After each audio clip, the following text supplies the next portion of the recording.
اور آخری عمل پانچواں، 5 جنتی اعمال میں سے 5 ہوا رات کی نماز، اور رات کی نماز تہجد کی نماز کہلاتی۔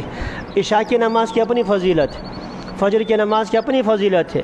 رسول اکرم صلی اللہ علیہ وسلم نے فرمایا جو شخص عشاء کی نماز جماعت سے پڑھ لے گویا کہ ایسا کہ آدھی رات اس نے عبادت میں گزار دی، جو شخص فجر بھی جماعت سے پڑھ لے گویا کہ پوری رات اس نے عبادت میں گزار دی۔ یہ تو ہے بالکل، لیکن رات کی جو تنہائی کی نماز ہے جس کو تہجد کی نماز کہتے ہیں، آپ صلی اللہ علیہ وسلم نے ارشاد فرمایا، مشکات کی حدیث ہے، اشراف امتی، میری امت کے وی آئی پی لوگ، اشراف امتی، میری امت کے وی آئی پی لوگ کون ہیں؟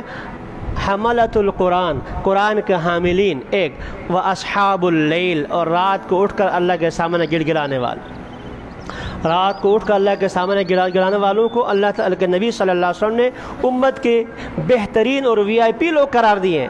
اور ایک روایت میں ہے آپ نے فرمایا کہ اگر تہجد کی نماز کے فضائل امت کو معلوم ہو جائیں تو میری امت کا شاید ہی کوئی اچھا آدمی اس کو چھوڑ دے۔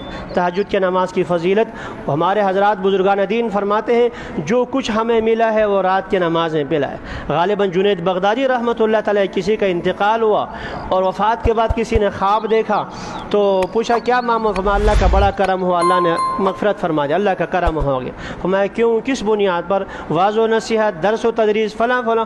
اس نے کہا نہیں، فرمایا کہ تلک رکعات رکعناها جوف اللیل، وہ چند رکعتیں ہم رات کو اٹھ کر پڑھا کرتے تھے وہ کام آ گئی۔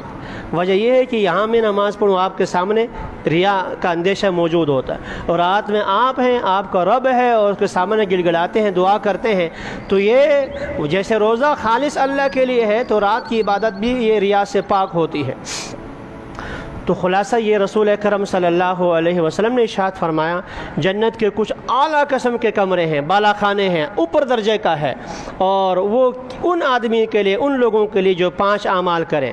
سب سے پہلے کلام، نرم گفتگو ہو، دوسری چیز سلام کو رواج دینے والے ہوں، تیسری چیز کھانا کھلانے والے ہوں، چوتھا یہ کہ روزہ ہمیشہ رکھنے والے ہوں یعنی مسنون طریقے سے روزہ رکھنے والے، اور 5ویں رات کی تہجد کا اہتمام کرنے والوں۔